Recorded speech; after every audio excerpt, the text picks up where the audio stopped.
મહીસાગરના લુણાવાડાના ધારાસભ્ય ગુલાબસિંહ ચૌહાણના ગામની ખસ્તા હાલત જોવા મળી.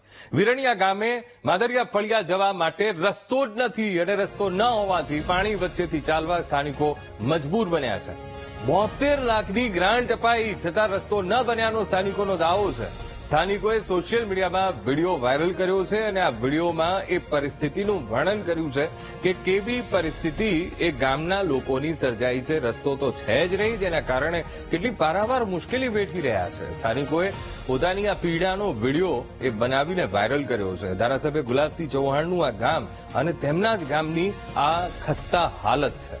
માદરિયા ફળિયા જવા માટે રસ્તો જ નથી અને આ ધસમસતા પાણીના પ્રવાહમાંથી નીકળવું પડે તેવી પરિસ્થિતિ સર્જાઈ છે.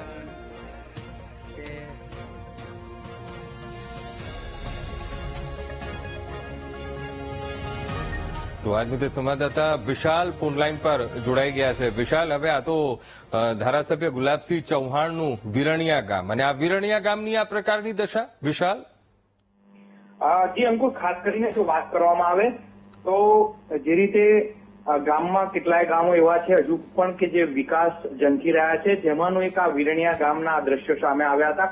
કહી શકાય કે તેમના મત વિસ્તારનો જ અને તેમના જ ગામનો આ પેટા ફળિયા, જે માદરિયા ફળિયું કહી શકાય, એના આ દ્રશ્યો છે. છેલ્લા ઘણા વર્ષોથી આ ગ્રામજનો હાલાકી ભોગવી રહ્યા છે.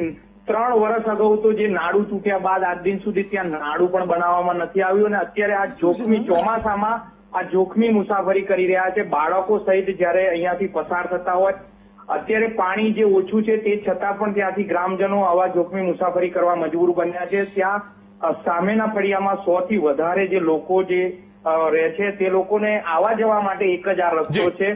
ત્યારે ગ્રામજનો માંગ કરી રહ્યા છે કે યોગ્ય રસ્તો બને. બિલકુલ વિશાલ, સમગ્ર માહિતી સાથે જોડાવા બદલ આપનો આભાર.